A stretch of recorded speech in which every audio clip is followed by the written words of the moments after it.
많은 무신론자들이 하나님을 믿는 그리고 예수님을 믿는 우리 크리스찬들에게 맹목적으로 종교에 빠진 사람들이라고 비난하고 무시합니다. 어려서부터 교회에서 쇠뇌되어 앞뒤분간을 못하고 무지한 미신에 빠진 사람들이라고 어리석은 사람들이라고 폄하하고 무시합니다. 그런데 과연 크리스찬들이 맹목적으로 종교에 빠진 것인지 진지하게 생각해 보아야 합니다.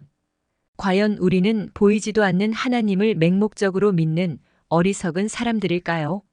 우리는 앞으로 기독교 변증을 통해서 그 문제를 자세히 알아보겠습니다. 인간의 이성으로 하나님의 존재를 증명하는 것은 불가능하다고 대부분 학자와 신학자들은 인정합니다. 왜냐하면 하나님은 우리 인간의 이성을 훨씬 뛰어넘는 분이므로 우리 낮은 인간의 이성으로 하나님을 완전히 알 수 없을 뿐더러 그분을 증명한다는 것이 불가능하다는 것입니다. 유명한 신학자인 칼 바르트는 하나님과 인간 문화 사이에는 빙하의 크레바스와 같은 틈이 있고 이 틈은 오직 하나님 편에서만 연결될 수 있으며 인간의 문화는 결코 하나님에 대한 진정한 지식의 기초가 될 수 없다고 주장했습니다. 그리고 그는 하나님은 인간 너머에 계시며 우리가 하나님이라고 이름 붙이고 경험하고 상상하고 예배하는 것과 결코 동일하지 않으시다고 주장했습니다. 즉, 우리가 하나님을 아는 것도 하나님이 우리에게 알려주신 부분적인 것이지 하나님을 인간의 이성으로는 전적으로 알 수 없다는 것입니다.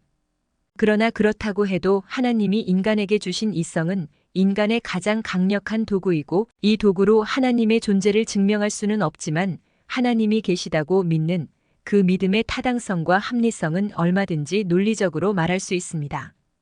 그래서 이 믿음의 타당성과 합리성을 논리적으로 말하는 것, 그것을 기독교 변증이라고 합니다.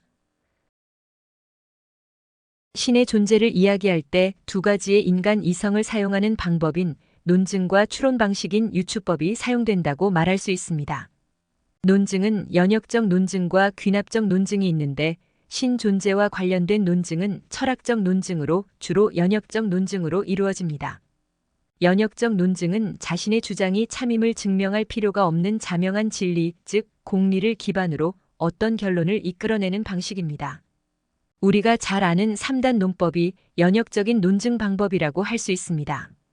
예를 들면 이런 것입니다. 사람은 모두 죽는다. 첫째 공리입니다. 소크라테스는 사람이다. 둘째 공리입니다.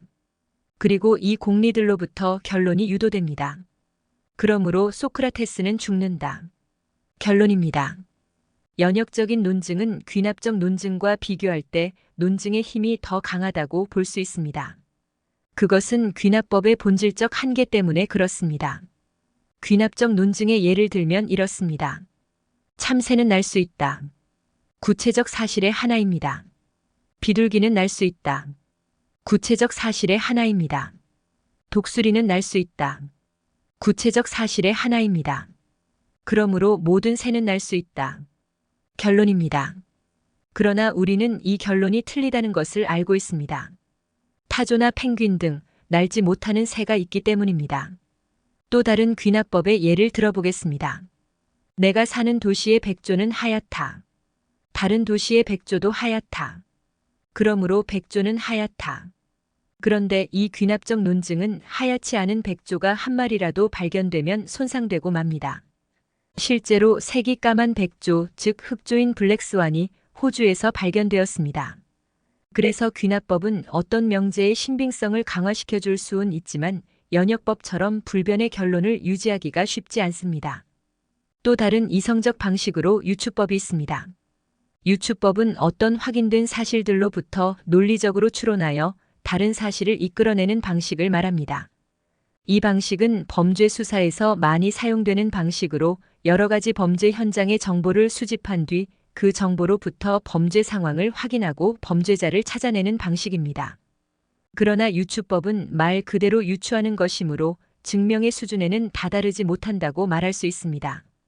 그래서 유추법은 연역적 논증처럼 논증의 힘이 강하지 못하다고 말할 수 있습니다. 그러나 유추법으로 하는 논증은 한 결론을 가리키는 서로 다른 유추가 많아지면 많아질수록 그 힘이 강화되어 연역적 논증 못지않은 힘을 갖기 때문에 절대 무시할 수 없는 방법입니다. 신의 존재를 옹호하는 논증은 주로 연역법과 유추법이 사용되며 보조적으로 귀납법도 사용되는 총체적으로 인간 이성을 총동원하는 것이라고 말할 수 있습니다. 이러한 논증과 유추들은 그에 대응하는 반론들이 생길 수 있는데 얼만큼 설득력 있는 반론이 나타나는가에 따라 논증이나 유추의 힘이 드러나게 됩니다. 특히 연역적 논증에서는 공리에 해당하는 부분을 손상시킬 수 있다면 그 논증을 무너뜨릴 수 있습니다. 연역적 논증의 기반은 공리이기 때문에 그 공리가 무너진다면 당연히 결론도 무너지기 때문입니다.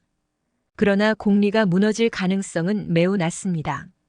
공리의 의미 자체가 이미 증명할 필요 없는 자명한 진리로 받아들여지고 있는 것이기 때문입니다. 논증에는 적극적 논증, 즉 액티브한 논증과 소극적 논증, 즉 패시브한 논증이 있습니다. 논리를 기반으로 하는 철학적 논증은 공리를 바탕으로 함으로써 논증의 힘이 매우 강하기 때문에 적극적인 논증이라고 볼 수 있고, 또 이러한 논증이나 유추에 대한 반론 등은 그에 비해 소극적인 논증이라고 볼 수 있습니다. 특히 반론은 먼저 주어진 주장에 대해서 부정하는 것이므로 대표적인 소극적 논증, 즉 패시브한 논증이라고 할 수 있습니다. 논증이나 유추는 공격 무기와 같고 반론은 방어 무기와 같습니다. 즉 논증이나 유추는 검과 같고 반론은 방패와 같습니다. 타인의 주장을 무력화시키려면 공격 무기에 해당하는 논증과 유추, 즉 추론이 강해야 합니다. 물론 방어 무기에 해당하는 반론도 매우 중요하지만 반론으로는 상대방의 주장을 반박할 수 있을지는 몰라도 자신의 주장이 참임을 보장하지는 못합니다. 그것이 반론의 한계입니다. 즉 반론으로 상대방의 주장을 막아낼 수는 있을지 몰라도 자신의 반론으로 상대방을 굴복시킬 수는 없다는 말입니다. 그래서 자신의 주장이 참임을 보장하기 위해서는 반론에 튼튼히 견디는 논증이나 추론을 갖는 것이 중요합니다. 특히 논증의 힘이 중요합니다.